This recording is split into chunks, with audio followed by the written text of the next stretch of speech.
Our best of edition of the Locked On Raiders podcast continues with Sandra Douglass Morgan and Eric Allen on Tuesday's edition of the Locked On Raiders podcast for June 25th, 2024.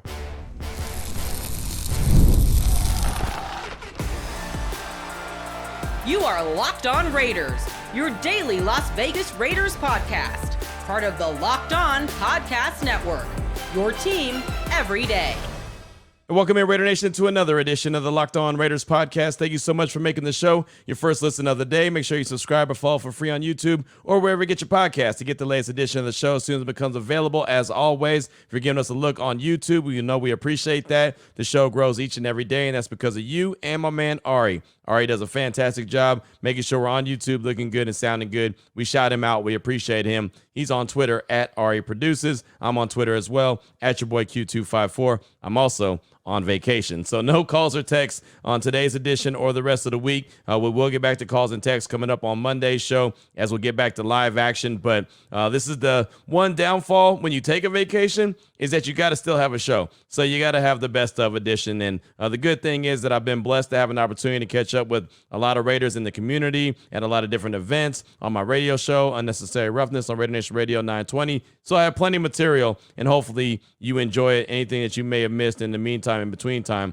we're catching you up throughout the course of this week. Little best of editions, and this is day 4. We'll get into a conversation with President Sandra Douglass Morgan and also Eric Allen. We'll do that after I tell you about the title sponsor of the show, which is FanDuel. Make every moment more. Right now, new customers get $200 in bonus bets with any winning $5 bet. That's $200 in bonus bets with any winning $5 bet. Visit FanDuel.com/lockedon to get started today. And really excited when I had the opportunity to be at the Raider Alumni Wellness event. I've said it many times that I wasn't too sure what to expect. I just knew there was going to be a lot of alumni in the building. And we know how the Raiders treat their alumni. That's the one thing that I know is a fact from being able to talk to as many players as I've talked to, being able to be around the organization as much as I'm around the organization. I know how much the alumni means to Mark Davis, means to Sandra Douglass Morgan, means to the players, right? All the players that it doesn't matter how long you played with the Silver and Black, whether it was, 1 season or 12 seasons, whether you're a Hall of Famer or you're Mr. Irrelevant, it does not matter. You're always appreciated and they always welcome you back. And I think that's awesome. I really do. And so anytime that they ask me to be a part of something, and normally it's because of the radio show on Raider Nation Radio 920 as the flagship station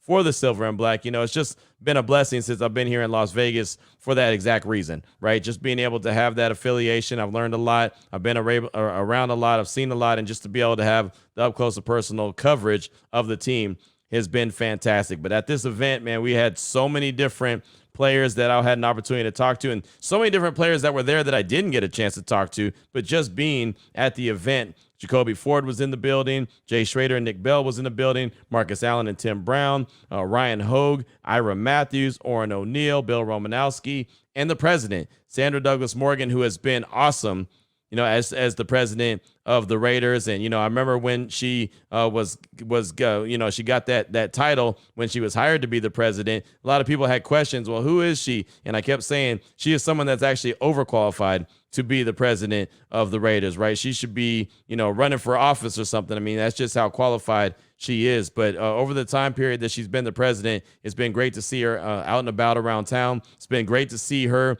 interacting with Raider Nation, and she's always very gracious with her time. So I caught up with her for a few minutes at the Raider Alumni Wellness Weekend event that I was a part of. Here's the president, Sandra Douglass Morgan. Sandra Douglass Morgan, the president, is on with us here on Raider Nation Radio. How you doing? I'm great. How are you? Fantastic.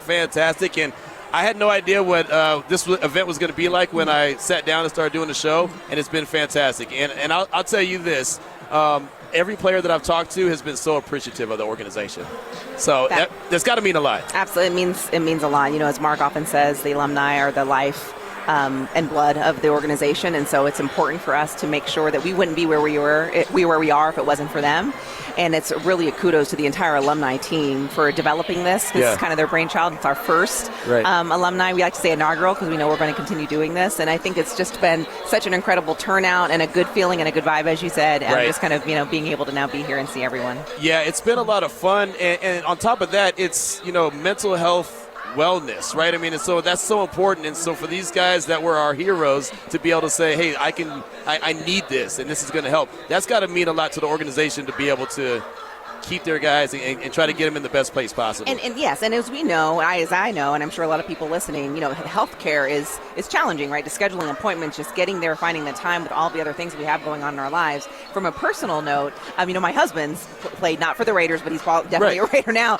And, he was actually here this morning and said, hey, I got another appointment, actually canceled something that he had scheduled in a month because he was able to get so many services here on site. And then just being here now, seeing all the resources that are available, it's just everyone kind of working together. And I'm really proud that the Raiders have led and are continuing to lead in this space. I am too. And like I said, I'm just happy to be here and be a part of it and just be a fly on the wall and watch everybody walk around and just fellowship with each other. And that means a lot. And, all the players have expressed the fact that when they're done playing, a lot of times with most organizations, it's like, okay, you can't score a touchdown for me, you can't throw a pass.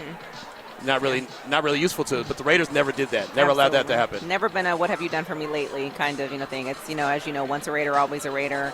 It's important to take care not just of our own, but to show how we do it and why we do it. I mean, knowing that we're taking care of players and employees, that just I think not just builds loyalty and camaraderie, but community, and that's what the Raiders have always been about. How has it been for you as the president of the Raiders, and anytime you're seen around town, people are always want to take a picture with you, and you've always been really generous with your time. How has that just kind of been for you? I don't think everybody wants to take everybody a picture does. Come on. Prez, come on now. I love it, and it's just to be a part of such an organization with a passionate fan base. It's incredible, and to actually see. And my goal is always going to be not only to grow the fan base, to make sure that Las Vegas knows what it means to be a Raider, right? And embraces the team. And I hope you feel the sentiment. I definitely feel it growing, every day. Big time. Yeah, we get. Just at the radio station, I could feel it. The fan base is super fired up. The fan base is super fired up about this year as well. Antonio Pierce, what he's been able to do with the team and just bring that Raider way. And you guys have really leaned into making sure it's all about the Raider way. Yeah, it's all about leadership, right? Yeah. And Mark has a vision. AP has taken that and ran with it. Right. And we're, really fortunate to have a passionate head coach that is also very accessible and willing to talk about why he does what he does and how he wants to lead these young men on the field. And, from my perspective, that's great. It makes my job much easier. Right. How awesome is his energy, though? It's infectious. Yes. I've been saying, I'm so glad you said it because people think I'm crazy, right? Because it just seems like with that energy and his excitement, how could you not be on board? Absolutely. And it's even just every day in the building. It doesn't matter if it's a Monday, Tuesday, Friday. It doesn't matter. We want to support him and make sure that everyone's doing what we can to make sure we're all successful. Well, it's been great. It really has. It's been a lot of fun. It's been great to be here this afternoon. I just wanted to get a couple minutes of your time, just, hang out with you, say thank you again for, everything that you're doing for the organization, and the fan base loves you. Whether you know it or not, the fan base loves you. Well, thanks, Q, and I want to thank you for what you do. You show up for us, you show up for our community, you show up for the kids. I try. Which is incredibly important to me as well, so I appreciate you. So there was my conversation with the president, right? And it's funny, when I went to the event, the Champ Camp, over, what was it, like a week or maybe a couple Saturdays ago, assistant GM Champ Kelly was there. She was at the event as well. And so when I walk in, for her just to walk in and say, hey, Q, how you doing? It's good to see you. It's just like, wow, that's the president of the team talking to me like I'm, somebody that's important with the team. And I'm not, right? I try to tell you it all the time. I'm just a dude who covers a team. I'm a guy that, is on the radio. I'm a guy that does podcasts. And, I try to make myself available and be at as many events as possible. But whenever the president notices you. And you even heard her at the end there say, you're always here for the team. You're always here for the community and the kids. And that means a lot. That's big. Those are big time compliments from, folks like her. Sandra Douglass Morgan, the president. Champ Kelly a couple weeks ago had a nice compliment for me as well. Just by the way, he said, talking about by the way I carry myself around the building, around the team, and around, the players and organization. Thought that was big as well. But really fun conversation right there with Sandra Douglass Morgan. Coming up in segment number 2, part 1 of my conversation with Eric Allen. And this goes back to like January when he still thought that he was going to be possibly in Canton, Ohio. And that's why I actually had him on the show, was to talk about it. I felt like he was going to be a Hall of Famer as well. It looked like all the tea leaves were going in that direction. He ultimately did not, but very gracious with his time. Really good conversation with Eric Allen. You'll hear part 1 of that coming up in segment number 2 of today's Locked On Raiders podcast. Before we get to that, though, I do want to tell you about the title sponsor of the show, which is FanDuel. And summertime means a lot of different things, right? One, the kids are out of school. So there's that, right? If you have all of a sudden a larger grocery bill, that's why, because they're bored at home. They're not hungry when they're eating. They're just bored. So that's why they're eating. But as far as FanDuel goes, summertime means baseball, means the NBA finals, means the Stanley Cup finals, right? It means all that going on, but a lot of baseball as you see what's going on these days. Well, all that you could bet on FanDuel. New customers get $200 in bonus bets with any winning $5 bet. That's $200 that you could bet on anything from player prop bets when it comes to pitchers, catchers, stolen bases, home runs scored in the first inning, whatever the case may be. A lot of player prop bets, even guys that you think may be league MVP or win the home run contest, whatever the case may be, even the All-Star game. You can bet on that as well with FanDuel. Go to FanDuel.com/lockedon and get a big win to your summer bucket list with FanDuel, America's #1 sportsbook.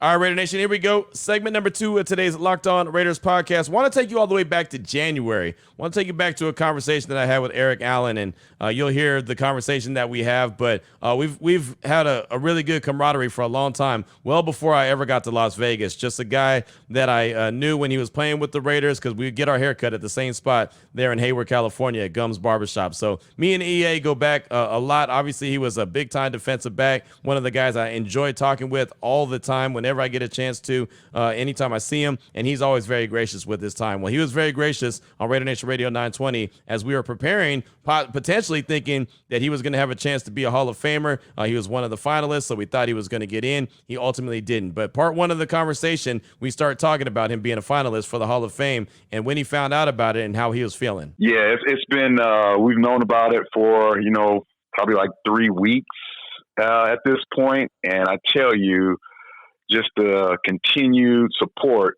from all over, from East Coast to West Coast, Eagles, Raiders. It's been just a really awesome time, and everyone's trying to do everything they can to make sure, that's that one step, but it's that hopefully get over that step. Yeah, there's no doubt, man. And I know that all of Raider Nation is pulling for you. Like you mentioned, the Eagles, I know they're all pulling for you as well. Our good friend Mark McMillan talks to me about you all the time about, man, we got to get EA in the halls. So, I love the support, man, because I think that's really awesome. But let me take you back to, 88, right? Did you ever think as a youngster, even at Arizona State, did you ever think that there was an opportunity that Eric Allen could be a finalist for the Pro Football Hall of Fame?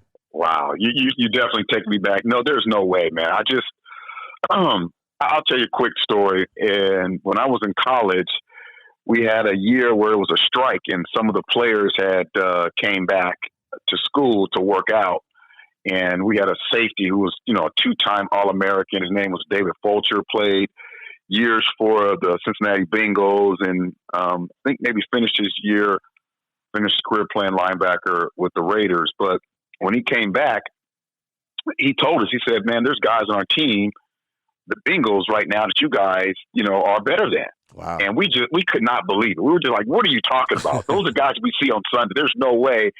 And that whole time he was there, he continued to kind of give us some encouragement and confidence and what we were doing.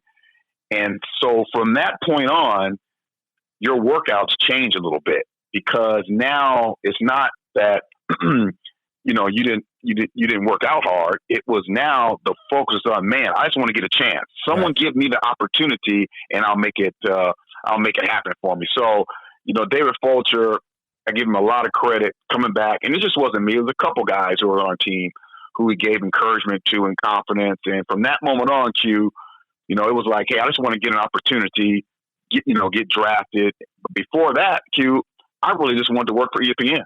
Wow. I wanted to finish school, and I love football, and I just wanted to talk about it. So I wanted to get on the platform to be able to talk about it, be there with Chris Berman and, and all those guys.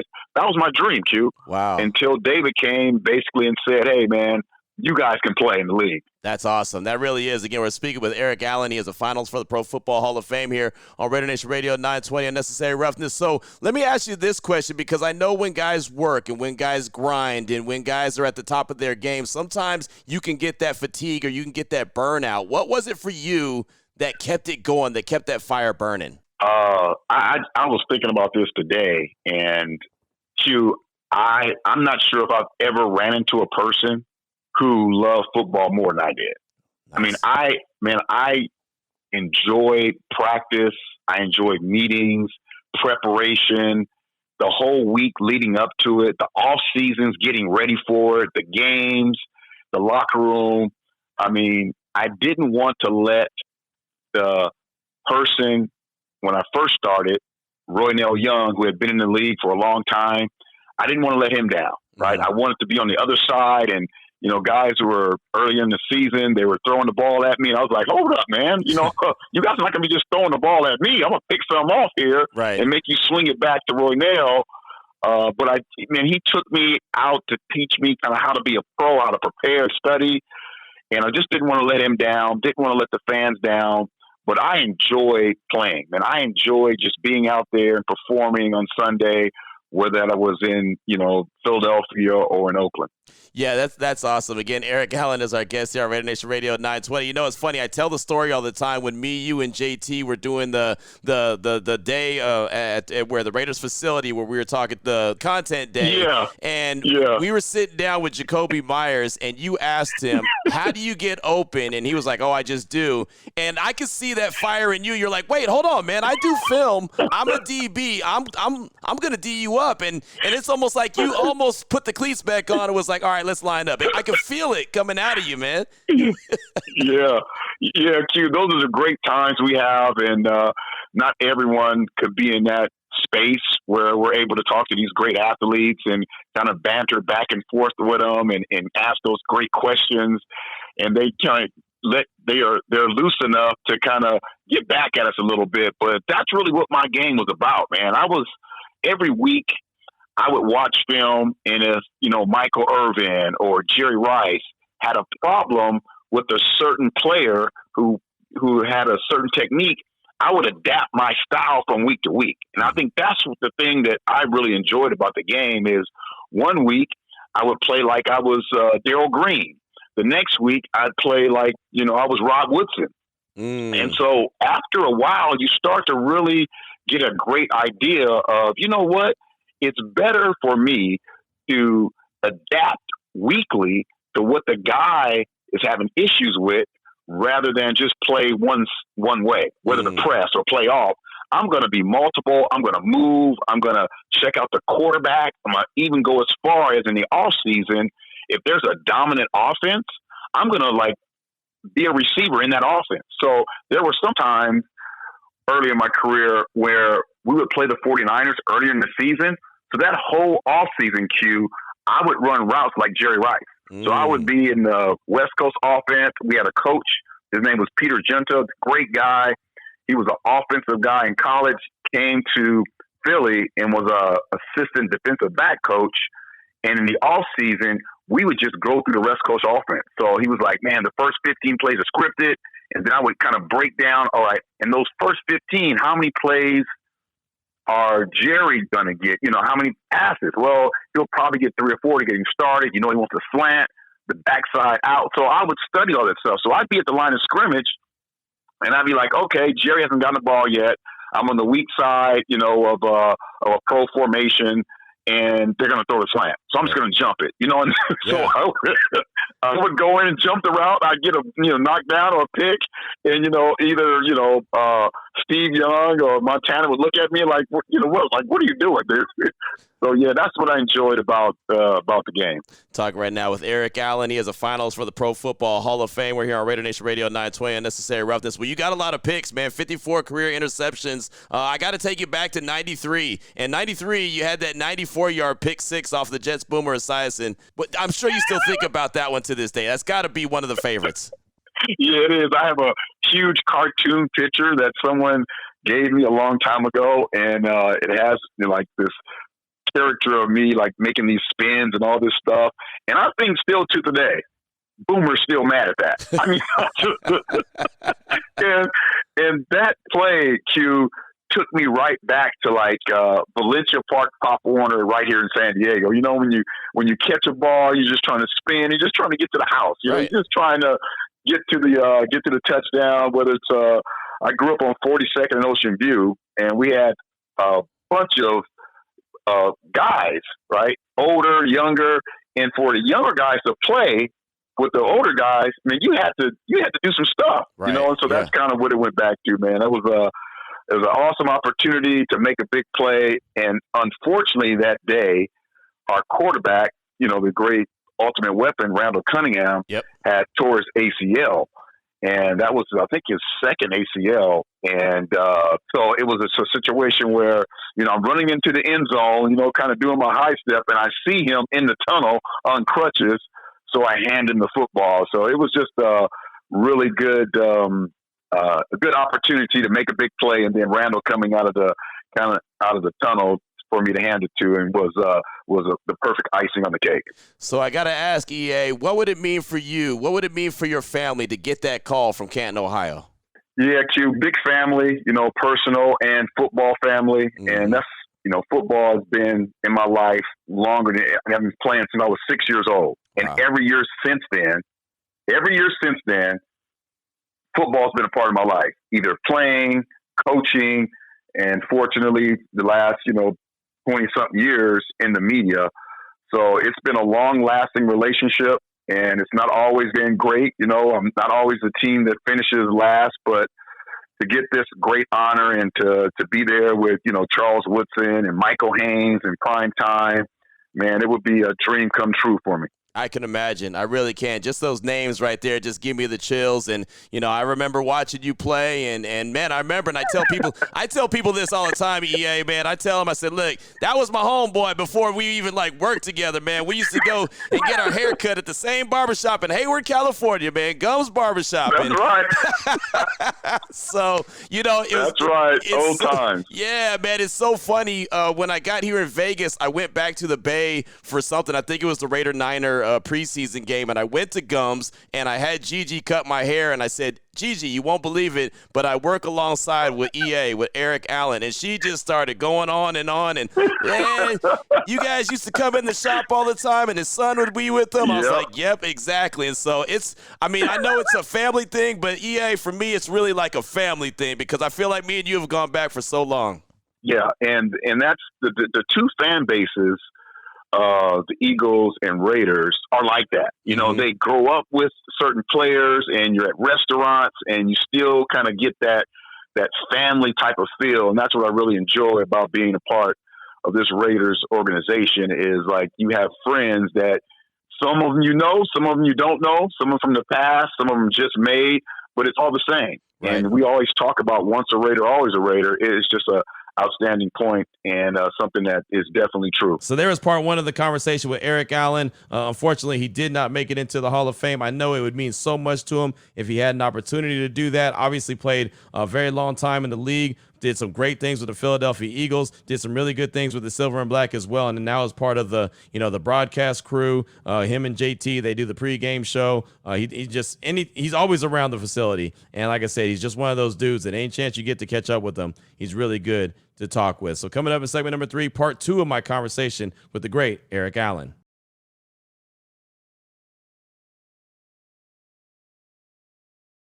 Here we go, Raider Nation. Segment number 3 of today's Locked On Raiders podcast. Another day 4 best of edition as I'm on vacation. I want you to hear part 2 of the conversation I had with the great Eric Allen as he was anticipating the Hall of Fame. Didn't know if he was going to get in or not, but was feeling pretty good about his opportunity. He was making a lot of radio rounds, and of course he made a guest appearance on Raider Nation Radio 920. Here's part 2 of the conversation with the great Eric Allen. How is it, man, being at Allegiant Stadium, having fans come up, ask for pictures, ask for autographs, just knowing how much you mean to the fan base, and even Eagle fans show up with their Eagle jerseys on, their EA Eagle jerseys on? Yeah. It is. It's really awesome, man. It's a part of the game to where it's a different type of hard work. Right? We still put in the work. You do an outstanding job by being prepared and getting it ready for JT and myself. But once you get on there, you're performing, right? And you want to be on point, and you want to continue to give the fan base great information, but giving it in a way that is specific to you. And I hope that the fan base understands that we put a lot of work into those shows. We study. And when I do the E's Keys, those things are, I'm up Saturday night really looking at film and trying to figure out, what things that can separate our football team and get them a win. And so those things, I really value that opportunity and time that we have there at the Torch before the games. The fan base is incredible and continued success, to this football team. But yeah, I really enjoy that, and I don't take it for granted. You do an outstanding job. When you do E's Keys, I promise you, everyone gets fired up. As you know, everyone gets fired up. They're like, yes, right? Even JT, yeah, man. It gets a little quiet. It gets a little quiet in the beginning, Yeah. It's like the drum roll when JT throws it to me. So exactly. I tell you, it's a lot of pressure. Hey, but you do it just like you did when you were on the field, man. You come through clutch, so it's fantastic. Well, it would be wrong if I didn't ask you about a couple of current Raiders. Obviously, right. Antonio Pierce, you saw what he was able to do over the stretch of 9 games as the interim head coach. I keep saying it's like a cloud was lifted off the organization that I didn't even realize was there until it wasn't, right? So, it felt like a different day and age. What did you see? You were a former player. You're a Pro Football Hall of Fame finalist. What did you see from Antonio Pierce that made you understand why the players were able to perform and have such a good time in that locker room? Q, the most meaningful thing about the whole transition is he was able to come in and have a direct effect on how players play. Now, that's a player's coach, a guy who's going to give me information, he's going to give me direction into becoming a better football player. That happened in 8 weeks. You saw development of younger players, whether it's Zeus, whether it's the cornerback play, the linebacker play. Every young player on our football team got better over those 7 to 8 weeks when AAP was in there. So I think he's uniquely qualified because of who he is, his background, where he came from, to coach that football team. And I'll be, square with anyone who, coaches. If it's not AP, of course I'm going to give him everything that I have, but I just think he's uniquely qualified because of who he is, how he got the job, and what he's been able to accomplish. And the locker room is totally, totally different. They feel like the players have really bought in to being a Raider, and this is what it's about. This Raider team that finished the season, some of the players are the same kind of players who were in those locker rooms in Oakland late 90s and early 2000s. Mm-hmm. And that's, I think, an incredible opportunity for this coaching staff to continue to build, if AP is the coach, and build on that Raider mystique that I saw the last, 6 or 7 weeks of the season. How much could you appreciate that he really leaned into the Raider way and being a Raider and doing things not like the rest of the league, not try to be cookie cutter, but try to be him and authentic and, again, the Raider way? Yeah, I think he's young enough and he has been around. Now, remember, we're talking 8-9 years ago, Antonio Pierce was coaching Long Beach Poly High School. Right. So the players, and not all players are like this, and I can't stand when, people are like, oh, all players are, there's certain amount of players who attention span is a little different, and what they're accustomed to is a little different from old school, but you have to be able to adapt if you're the coach and be able to have conversations with different players different ways. Everyone learns differently. I think that's the one thing that Antonio Pierce continued to echo in his meetings is, for me as a coach, he's saying, I have to find the best way that these players learn. Sometimes it's visually, sometimes it's verbally, sometimes it's both, sometimes they got to do it 4 times. There may be a player who can just see it once and get it done, but it's his job as a coach to figure out how those players learn, because when you're learning, you're developing, you're getting better. It helps you as a player for your long-term longevity, and it helps the football team because you're going to get wins. So I think the one thing that Antonio Pierce has done is he's been authentic. He's let you know exactly how he's going about it. He's not perfect. He's going to be accountable for his mistakes, But all in all, it's about the players making plays on the football field. Eric Allen is with us here on Raider Nation Radio 920. Necessary Roughness. We'll close out with this. EA, I always say DBs win games. You know all about that. 54 career interceptions. What did you think about Jack Jones once he was picked up by the team and what he was able to do in those final few games for the Raiders? Yeah, it was really exciting. And it goes back to how this organization has valued cornerbacks free agents, starting with Willie Brown. Willie Brown didn't start with the Raiders, but he was brought to the Raiders. And on, all those great cornerbacks, defensive backs who were brought over, because of whatever reason with their other teams.